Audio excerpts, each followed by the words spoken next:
Hey friends, I wanted to start off by saying happy Mother's Day to all you amazing mothers out there. I hope you get spoiled today. You deserve it.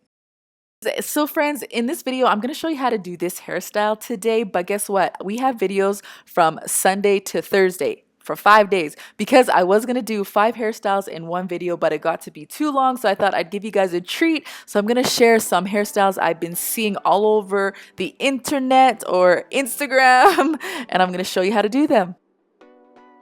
So I started off by moisturizing her hair with this spray bottle. And now I'm just making sure her hair is all nice and detangled.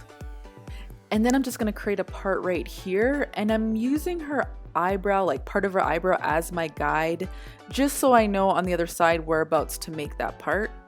And then I'm just going to create a vertical part. And you want to make the part as thick or as thin as you want the braid to be, but you don't want it to be too thick where it's pulling at her scalp while you're braiding it.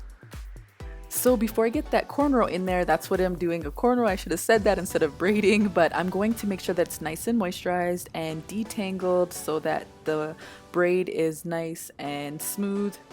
And then I'm just going to use some of the Blueberry Bliss control paste. You guys know we love this stuff, but I'm going to use that on her edges just so that when I am cornrowing it, it is nice and clean. And now we're ready to get that cornrow in there.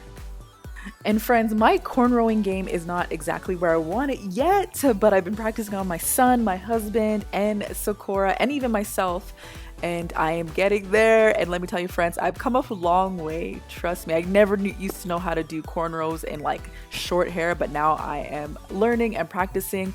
But if you don't know how to cornrow, you have to just try and keep practicing. You will get it. Don't get discouraged. I know it seems foreign when you start it, because it did for me the first time, but eventually you'll get it.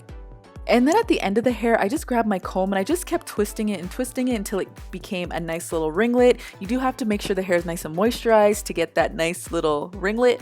And now I'm just going to do the exact same thing on the other side, using your guides as your guides so that you know where you need to make that part. And friends, a quick tip, if you can get her to tilt her head to the side while you're creating that cornrow, that would just help to make that cornrow lay nice and flat on her scalp. But if you have little ones like Sekora, that's not going to happen. It might hang off a little bit funnier, but oh well. And friends, I wanted to let you know, if you cannot do a cornrow, that doesn't mean you cannot have this cute little style.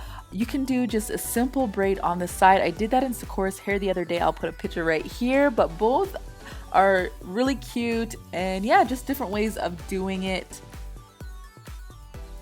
So now I'm just gonna put in a ponytail, and sorry my friends for this part of the video being blurry, but anyways, you want to make sure that it's all nice and detangled. And one thing when making ponytails, you want to make sure that everywhere is detangled, especially in the middle, because you don't want it to be bumpy and lumpy.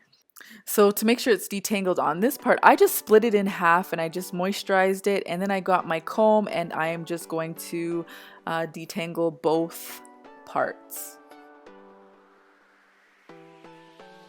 And then I'm just adding some of this Eco Styler gel. I really like this stuff, especially when I added olive oil to the gel. It works like a charm. I love it. So I added it to the front and the back of the hair.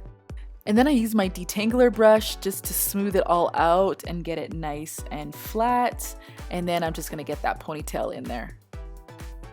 And then I'm just going to put one braid in it. You could do anything you want, put a bun, leave it out, or any way would look super cute.